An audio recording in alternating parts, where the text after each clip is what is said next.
Welcome back to our deep dive Thanks for having me back. into the surprising origins of everyday phrases. Yeah, We've already uncovered some fascinating stories, we have. and I'm eager to delve into even more linguistic mysteries with you. Yeah, it's amazing how these phrases we use Yeah, without a second thought right. can have such rich histories. Yeah. Like each word is a little time capsule Yeah. carrying echoes of the past. Exactly. And sometimes those echoes lead us to some rather unexpected places, Ooh, like the high seas, for instance. okay. Did you know there's a phrase we use today that originated from berths on warships? Births on warships. Okay, now you've got my attention. Tell me more. Well, back in the day, it wasn't uncommon for women to accompany men on long naval voyages. I can imagine. And as you might imagine, sometimes babies were born at sea. Life finds a way even on a warship. Indeed. And if the father's identity was a bit uncertain, Okay. perhaps due to the close quarters and lengthy voyages, Yeah. the child might be playfully referred to as a son of a gun. Hold on, because of the cannons on the ship. That's brilliant. Precisely. It was a lighthearted way to acknowledge the circumstances of the child's birth, Yeah. a playful nod to the ship's artillery. It's amazing how a phrase born from such specific circumstances Yeah, could become so widely used. It makes you wonder how many other phrases have these hidden nautical origins. there are quite a few, actually. But for now, let's shift gears from the high seas to something a bit more theatrical. Let's talk about the box office.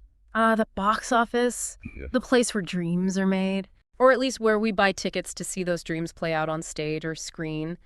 But I bet the origin story is a lot less glamorous than the red carpets and flashing lights we associate with it today. You're right about that. The box office actually has a surprisingly simple origin. Back in Shakespearean times, theaters didn't have fancy ticketing systems like we do today. I can imagine. Instead, they had a literal box at the entrance where patrons would pay their admission fee. So no online booking, no assigned seating, just a simple box to collect money. That's right.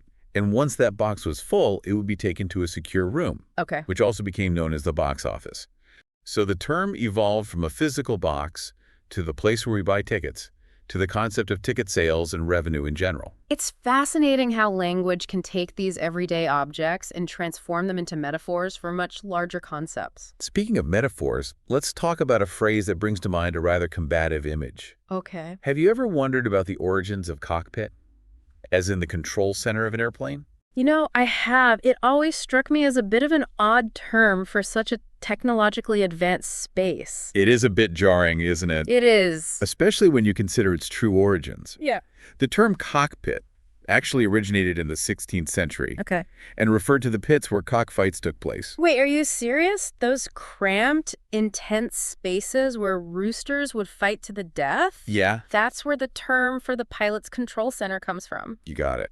It seems unbelievable, I know. but it's true. It is. Over time, the term evolved to describe any small, enclosed space Right. where skilled individuals worked under pressure. Right. So it went from a literal pit of combat to a more general term for any intense workspace. Yeah. And eventually, it found its way into the world of aviation. Exactly.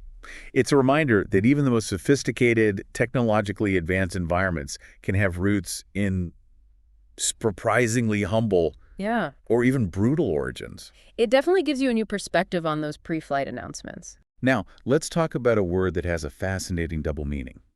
Magazine. It can refer to a publication full of articles and stories, but it can also refer to a compartment for holding ammunition, like in a gun. Right. Have you ever wondered why that is? I have. It's one of those words that seems so different in its two meanings, yet somehow they're connected. The connection lies in the Arabic word makazin, Okay. which means storehouse. Centuries ago, armories stored their weapons and ammunition in magazines. So in that sense, it was a literal storehouse for weaponry. Exactly. But how did that term jump to the world of publishing? Well, in the 18th century, periodicals adopted the word magazine to describe their publications as storehouses of articles and stories. So it became a metaphorical storehouse, a repository of information. That's it. Makes so much sense. Yeah. Both meanings of magazine ultimately stem from the idea of storage. Whether it's physical objects like bullets or intellectual content like articles, it's a testament to the versatility of language and its ability to adapt to different contexts. Speaking of adapting to different contexts, let's talk about a word that probably fills most people with a sense of dread. Are you ready to tackle the history of tax? I knew we couldn't avoid it forever. Taxes, the inevitable reality of modern life. Right. But believe it or not, the origin of the word tax is actually quite neutral. Okay. It comes from the Latin word taxare, which simply means to estimate or to appraise. So initially it wasn't about collecting money, but about assessing value. That's right. The Romans used taxare to determine the value of goods, property, and even people's wealth for census purposes. So it was more about taking stock, Yeah. not taking a cut. Right. But I guess it's not surprising that it eventually evolved into the concept of collecting money. Exactly. Over time, taxare shifted from the act of assessment to the act of collection, Yeah. eventually becoming the tax we know. And, Yeah. let's be honest, sometimes love to hate. It's amazing how a word that once simply meant to estimate could become so loaded with meaning and emotion. It just goes to show the powerful connection between language, history, Yeah. and our everyday experiences. Words are never just words. Right. They carry the weight of centuries Yeah. of countless interactions and interpretations.